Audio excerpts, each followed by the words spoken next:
কিনিয়ে নাই ব্যাগ নিচে ডলে গরম বিচাল মারি খাট তোষাক ব্যাগ নিচে কেন না বাসা বাসা নিচে দড়িয়ে তো রাস্তার ভিতরে যে সুদ এই সুদের ভিতরে তো কোনো যাওয়া কখনো সম্ভব না। এখন বাচ্চা কাচ্চা তো ছাদের উপরে এখন তো যাওয়া আসায় খুব মুশকিল হয়ে গেছে।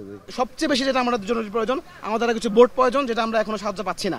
এই বোটটা আমরা ঢাকা থেকে সদরঘাট থেকে ভাড়া করে আনছি, সেই একটা বোট দিয়ে আমরা এলাকা পুরোটার মধ্যে রেস্কিউ করতেছি। এবার এই সবগুলো উয়ে লেগেছে, আমরা এখন কষ্ট করতেছি, আমরা এক দোতলা বাড়িতে উঠছি, ছেলে সন্তান লই। 20 বছর গত হয়ে গেছে, এই পরিস্থিতি দেখি নাই। আমার ঘরে এই পরিমাণ পানি, কিছু বাইর করানো জানে কোনো কিছু, সবকিছু ভিতরে রয়েছে।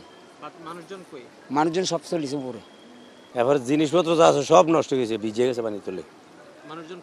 মানুষজন রাখছি ছাদের উপরে, এও বৃষ্টি এলে বৃষ্টি 2 জন লাগে, এক কাপড় নিয়ে বাড়িয়েছি, কোনো কিছু নিয়ে বাড়ানোর সময় পাওয়া গেছে না। ভয়ঙ্কর অবস্থা ভাই, ভয়ঙ্কর অবস্থা। কেমন আপনার ঘর বাড়ি ছাগল ভাই, মানুষের কোনো উদ্ধার কোনো লোক নাই।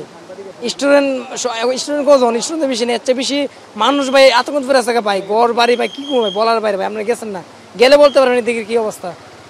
ডাউন স্ট্রিমে আছে, তাদেরকে জানানোটা তো একটা নৈতিক দায়িত্ব তাদের, এটা তারা করেনি। উজানে যে জলাধারগুলো আছে সেই জলাধারগুলো যদি ছেড়ে দেয় তাহলে পানি কোন দিক দিয়ে আসবে, সেই এলাকাগুলোকে আমার মুক্ত রাখা উচিত ছিল